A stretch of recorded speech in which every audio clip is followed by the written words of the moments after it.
Salam sejahtera, selamat datang ke channel Fels Lifestyle. Terima kasih kerana terus setia dan terus bersama di dalam channel ini. Rupanya masih lagi ramai yang bercakap tentang krisis di Negeri Sembilan.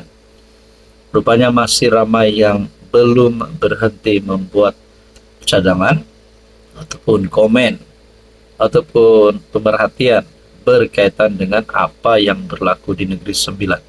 Ada yang kata kerajaan di Negeri Sembilan tidak relevan kerana tidak mempunyai kerusi yang cukup. Ada yang kata MB Negeri Sembilan tidak mempunyai sokongan yang cukup. Ada yang kata Pakatan Harapan akan tumbang di Negeri Sembilan. Macam-macam lah. Ada yang kata UMNO dan PN akan bentuk kerajaan. Tapi rupanya saudara-saudara, saya kongsikan kepada Anda boleh lawat Facebook The Real Nerism. Berita terkini Negeri Sembilan, langkah Jalaluddin telah melingkupkan Zahid Hamidi. Ini adalah satu kenyataan. Anda setuju atau tidak, Anda boleh berikan komen dan pandangan Anda di ruangan komen. Lebih kurang 1 atau 2 hari lepas, Zahid telah mengumumkan bahwa selepas berbincang dengan 14 adun UMNO di Negeri Sembilan, kesemua mereka bersetuju untuk terus menyokong kerajaan perpaduan negeri pimpinan PH. Hanya 6 atau 7 jam yang lepas, saya baru menulis bahawa saya tidak yakin yang Zahid telah menyelesaikan kemelut di Negeri Sembilan. Saya jangkakan Zahid kemungkinan besar hanya berjaya merundingkan satu perdamaian sementara antara UMNO dan PH di Negeri Sembilan. Dan seperti juga perdamaian sementara Iran dan Amerika. Belum pun sempat dakwat dalam tulisan saya kering, perdamaian itu telah berakhir. Bagaimana ia berakhir?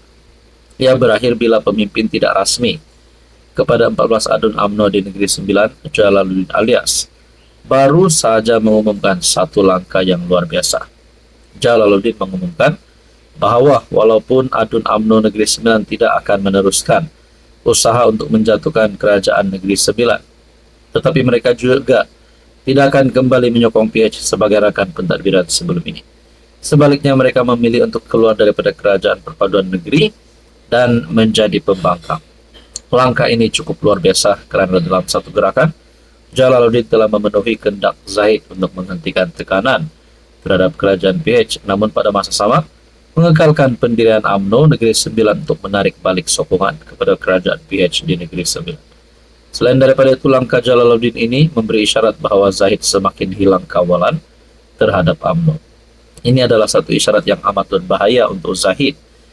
Ia amat berbahaya kerana sekiranya Zahid terus-menerus gagal membuat UMNO Negeri Sembilan menurut kehendaknya, satu mesej akan tersebar ke semua cawangan dan bahagian UMNO di seluruh negara. Mesej ini akan berbunyi, Zahid sudah lemah. Inilah masa yang tepat untuk menumbangkannya. Berasa apa yang akan berlaku kepada UMNO di Negeri Sembilan, UMNO Persekutuan dan khususnya Zahid sebagai Presiden UMNO. Hello semua, salam sejahtera. Sebentar saya ingin kongsi kepada Anda tentang satu produk yang sangat istimewa dan satu produk yang hanya satu-satunya ada di dunia, yaitu terapi imun ataupun transfer factor for life.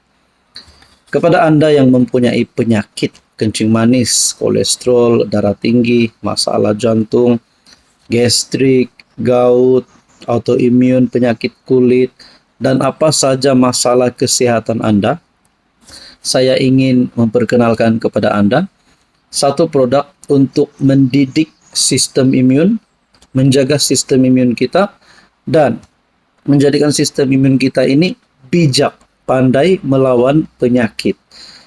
Transfer factor, terapi imun, bukan obat. Terapi imun tidak menyembuhkan penyakit, tetapi terapi imun adalah untuk sistem imun badan Anda.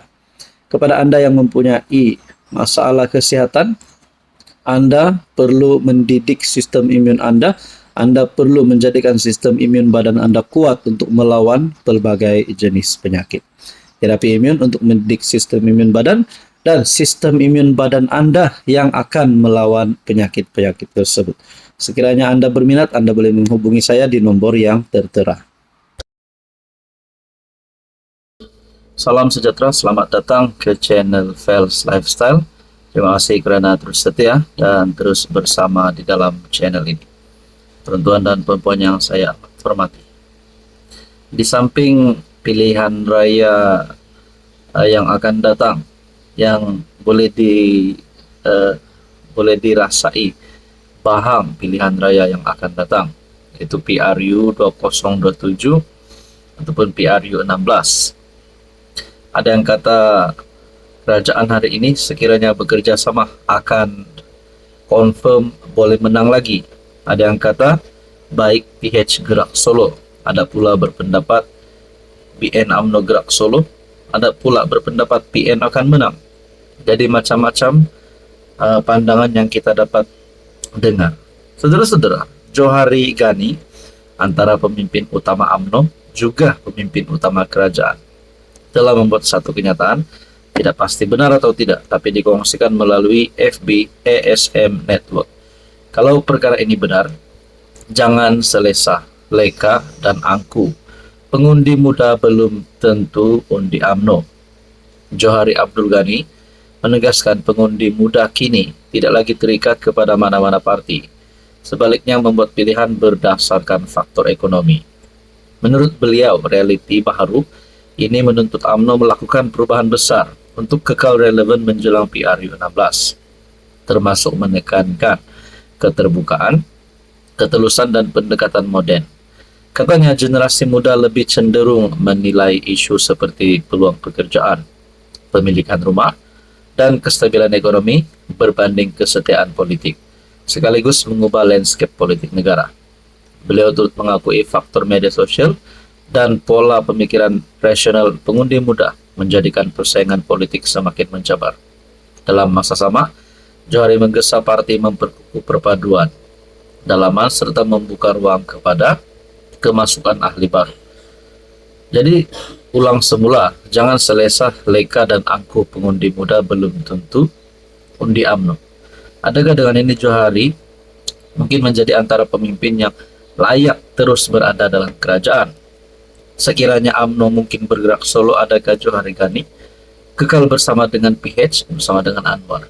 Ataupun mungkin apa pendapat Anda sekiranya beliau masuk Pakatan Harapan ataupun PKR? Salam sejahtera, saya ingin memperkenalkan kepada Anda sebentar tentang beberapa buah buku yang saya ada tampal di sini. Ada buku Anwar Triumph, Anwar Penjara ke Istana, dan Nokta Sebuah Penantian, serta buku Mahathir Paradise Lost. Jadi ini adalah antara buku yang saya rekomen kepada Anda untuk baca sekiranya Anda ingin mendapatkan maklumat lebih tentang strategi politik Mahathir dan Anwar, perjalanan sejarah politik naik turun Anwar Ibrahim dari penjara ke Putrajaya, dan bagaimana Anwar karirnya di dalam politik. Jadi ini adalah beberapa buku yang saya rekomen kepada Anda untuk beli dan baca. Buku ini sangat best.